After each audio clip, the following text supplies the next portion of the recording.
Hey, Joe Gilder here from Home Studio Corner. This video is kicking off a series where I'm going to continue a series I began about a year ago on the Presonus Studio Live Series 3 mixer. Stuck. Just so you know, over the next few weeks, I'll be doing a lot of these videos. If you're not interested in these, that's totally fine. I'll continue to do my normal YouTube videos as well, but I'll be doing these on top of the regularly scheduled videos, if that makes sense. I did a series of videos on the Studio Live when I first got it about a year ago, just going over features and listening to the different sounds and just everything that goes into kind of the mechanics of the board. And I wanted to come back after living with it for a while and talk about what I like about it and how I've incorporated it into my workflow. So that's what this series is going to be. But I want to kick it off by saying I still love having a mixer as the kind of central brain of my studio. I've had Studio Live mixers in my studio as the main interface for at least 8 years. Possibly longer. I started with the little 1602, which was had 16 channels, or like 12 mic inputs, 12 faders, little tiny thing. I actually mixed a whole record of mine on that one. Then I got the big 24 channel, the original 24 channel mixer that they came out, that this desk was actually built for. And then when they came out with the Series 3, I upgraded to that one. Now these series of videos are sponsored by Presonus. They gave me this mixer in return for doing some videos about it and giving my honest opinion. So I am giving you my honest opinion, it's just I happen to really like it. So in this video, I want to talk to you about why I still love having a mixer in my studio. And specifically for recording, I don't do a lot of mixing through the mixer. I actually don't even use DAW mode all that much. I'll get to that in another video. But for recording, hands down, this is my favorite way to work during a recording session. Now, it needs to be said, and there'll be the few comments that'll be all belligerent saying, well, you can do all this with a regular audio interface. You can. A mixer like this is absolutely a nice to have. It's not a need to have. However, depending on what you're working on and how much recording you do, you may find that this becomes a need to have because of the certain situation you find yourself in. So I want to share with you a few of the reasons why, and some of these are repeats from the last video I did on the Studio Live, but a few reasons why I love having a mixer as the hub of my studio. So whether you have a mixer or not, you're considering buying one for your studio, or you just think, maybe one day I'll want a mixer in my studio, I'm going to hopefully help you decide whether that's a good idea or not. Obviously, I think it's a good idea for me specifically. Maybe it's a good idea for you. Who knows? Let's find out. Probably the most obvious reason why I like having this big mixer in my studio is the inputs. So when you're recording a band, for example, when I was recording for my EP, Amen, I had Tim, the drummer, over here in my studio. I had Joel, the bass player, over there. And then I was here either playing keyboard or playing electric guitar. Now let's count those inputs. Most audio interfaces by themselves won't be able to accommodate that many inputs. We had 2 mics on the kick drum, 2 mics on the snare, 2 overheads, a mic on each tom. He had 2 toms. There was a fat mic that was just kind of off the kit. There was a trash mic that was over the kick drum. There was a room mic up the stairwell. I think that was it for the drums. And then bass was 2 channels, so a direct signal, and then we recorded his amp with a microphone, which was out in the garage. So that's 2 more channels. We're up to 13. And then I was playing my keyboard rig on some of the songs, so that was 2 more inputs. And then I had my guitar going into the 11 rack, which was another 2 inputs because I had that wired in stereo. It could be 1, but let's say that was 2. That's 17 inputs. I don't know of many audio interface systems that will give you 17 inputs. In addition to that, I had a talkback mic for the bass player and the drummer so that they could talk. Ironically, you have 12 mics over a drummer. You still can't hear him talk very well. So I had a mic on the drummer and on the bass player so we could all hear each other without having to yank our headphones or earbuds out every time we wanted to listen to the other person. I also had a microphone for myself as a talkback mic so we could all hear each other. That's 3 more inputs. 3 more inputs. What did I say? We had 17? That's 20 inputs. Now I get that that's not a reality for a lot of home studios, but if you are in that realm where you're wanting to record and track bands, you realize how quickly those inputs get taken up. If you've got a little 4 input interface or even an 8 input interface, once you've mic'd up the kit somewhat well, you're out of inputs. So the options are you can chain different interfaces together, which that technology has improved tremendously over the last decade. I'm sure it works well, but it does involve making two devices become one, right? And or getting another device that's sending a digital signal into this device that's then all going into your computer. It's just a little more complicated than a single mixer that has 24 inputs like this one, or the smaller one that has 16, or the bigger ones that have like 32. And I realized to even fill up those inputs, you're gonna have to have all the cables, the mic stands, and the microphones themselves. That's the kind of thing you may never envision yourself having. I never envisioned myself having it, but over the last decade, I've just slowly acquired mostly under $300 microphones and as cheap of cables and stands as I can get that aren't the lowest bottom of the barrel quality. And I've managed to get enough equipment to where I can record all of those fairly inexpensively given the equipment that I had to buy. So as you can imagine, on those rare days where I'm tracking a full band like that, it's really nice to have all the inputs available.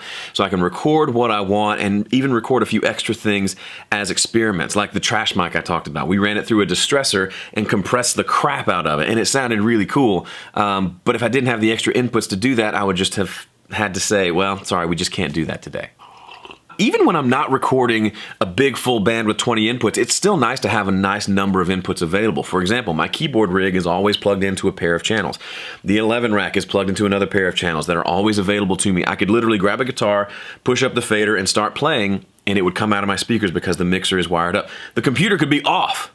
Doesn't matter. I don't have to open up Pro Tools, open up Studio One, create a track, turn it on, and then I can finally hear things. It's coming through the mixer right now. I've also got my laptop wired to a pair of channels so I can listen when I'm not on my computer and the computer's not even on. I can listen to iTunes through my system because it's coming through the mixer. It's just a mixer, right? I've also got the output of my computer, just the normal output. So when I'm watching videos on this machine, it comes down another pair of channels. I've got all those channels available to me, which just makes it convenient and easy. But even on smaller sessions, I did an EP for a friend of mine, Whitney Winkler. There was no drums. It was just a bunch of guitars, percussion, and other things. It was nice to have my keyboard rig set up, my electric rig set up, a mic on my amp over here plugged in, ready to go, a mic over here for acoustic guitar, a mic over there for vocals, a mic over here for my vocals, and then a mic out there if we wanted to do any percussion. Now, that doesn't take a ton of inputs, but having them all right there on the mixer, able to pull up and use at any moment's notice, again, it's a nice to have, but it is really nice to have. You can certainly do, if you just have one microphone and one interface, you can do all of that. It just, you have to unplug and replug and move things around. It's nice to be able to be in the flow, have everything set up, and you get done with a guitar take, and she says, oh, that's perfect. And I say, you want to do a vocal? She says, yes. I go, doot, doot, doot. Bam, she's tracking a vocal. It's that fast. Now, speed's not everything, but staying in the zone, staying in the flow, staying in that creative state is important and is nice to be able to do without having to stop and repatch things or move the mic over and have some flexibility there. Another big reason I like having this mixer is the built-in effects. It took me a while to actually start incorporating this, but when I'm tracking a vocal or I have a singer here, a lot of times they want a little bit of reverb. Or when I'm singing a rock song, I want a big old reverb and a big slapback delay that I can hear that kind of gets me in the mood, gets me in kind of the mode of singing. It sounds more like a mixed song when I'm singing and hearing some slapback delay and some reverb on that. Now you can do that with plugins in your DAW and that's totally fine, but having it right on the mixer is super cool. The way I have it set up, the way I have it set up is I've got the channel that I always use for my vocals, and it is always sending my vocal to the 4 onboard effects on the mixer, and they're all muted, so there's a mute button for each effect. When I'm singing a vocal and I say, I'd love some reverb, boop, reverb's on. I'd love some delay too, boop, delay's there. And I can have it there immediately. I don't have to do anything in the software. I don't have to touch my mouse. I can literally just boop, boop, turn those on, and I've got some effects there. Now that's the only example where I use the effects is for tracking vocals usually, but they're there. Occasionally I'll do it on a soft acoustic guitar part to give it some space just to make it feel less naked. But I love having those effects and they sound pretty good. Third thing I really like is being able to do headphone mixes on the board itself. You can absolutely do headphone mixes in your software, but again, kind of like with the effects, it's nice to be able to do it right on the board itself.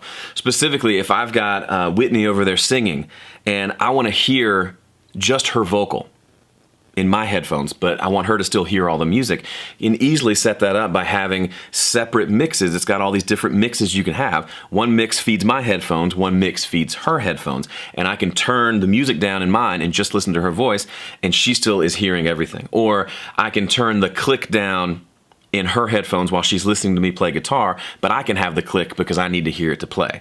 It's so simple, and you can certainly do that in the software, but having it right there on the board, I don't have to, I can be recording, I can stop recording, I can go push some buttons and turn some knobs and get it how I want it to sound without having to go into the software, it's kind of fun. And the final thing, and a lot of people gave me flack for this in one of the videos I did where I talked about this, but I don't have to worry about latency ever. Now I get it, it's the 21st century. There are plenty of audio interfaces that have handled the latency problem. It was a big problem like 15 years ago.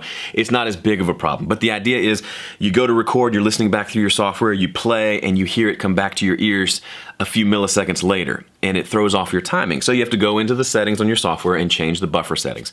Or you open up a second piece of software on top of your recording software that's the control interface for your audio interface that allows you to listen directly off the interface as opposed to routing the audio all the way through your computer and back out.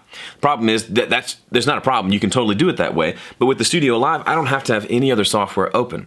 If I want to play guitar, I plug it in, I can hear it immediately, no latency at all, and it can record into my software and play back without me having to do any futzing with settings or opening the buffer settings and all that stuff. It's a small thing, but I really enjoy the fact that I haven't had to think about latency in years.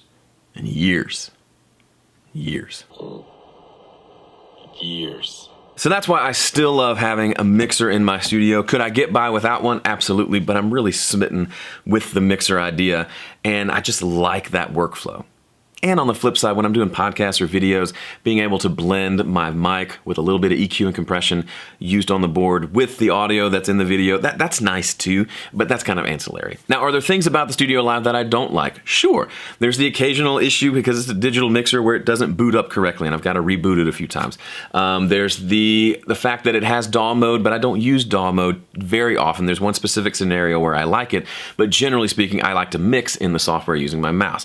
So it's not that I use every single feature on the board. There are plenty that I don't use, but I use the crap out of the ones that I do, and it makes it worthwhile for me. All right, that's it for this video. Be on the lookout for more videos about the Studio Live. They're all in a playlist. You can see them all in one place.